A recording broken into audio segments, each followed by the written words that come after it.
शेतकरी मित्रांनो, आज आपण आल्याच्या पिकात आलोय. आल्याच्या पिकाची ही जी लागवड ही 45 ते 50 दिवसाची लागवड झालेली आहे. तर ह्या लागवडमध्ये आपल्याला बऱ्यापैकी आले पिकाला जैविक उत्पादन आपल्याला वापरण्याची गरज असते. बऱ्याच वेळेस तुम्ही ट्रायको वापरता, सोडो वापरता, बॅसिलस वापरता, मायक्रोरायझा वापरता. आता मी तुम्हाला ही झायटेक्स प्लांट बॅटिक्स कंपनीची ही किट आणलेली आहे. आता ही किट टोटल तुमची 3 किलो 300 ग्रॅमची किट आहे. याचा जो डोस आहे, एका किटचा डोस आहे. याच्यामध्ये तुमचा जमिनीपासून येणारे रोग, बियाण्यापासून येणारे रोग हे नियंत्रण करण्यासाठी रायझोकेअर नावाचं प्रोडक्ट आहे. त्याच्यानंतर तुमचं रुबिटॉल नावाचं प्रोडक्ट आहे, जे तुमचं आतले ब्लाइट लेट ब्लाइट कव्हर करायचं काम करतं.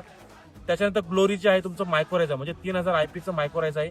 ते प्रोडक्ट तुम्हाला येणार आहे. चौथं जे प्रोडक्ट आहे तुमचं मातीचा पोत सुधारण्यासाठीचा, जमिनीमध्ये पडलेलं अन्नद्रव्य किंवा जमिनीची ताकद वाढवण्यासाठीचं जे प्रोडक्ट आहे. आणि सगळ्यात मेन म्हणजे 5चं प्रोडक्ट, आतापर्यंत तुम्ही जमिनीत जेवढेही नत्रस पुरत पालाश ऑलरेडी जमिनीत पडलेलं आहे ते अपटेक करण्यासाठीचं काम करत असतं.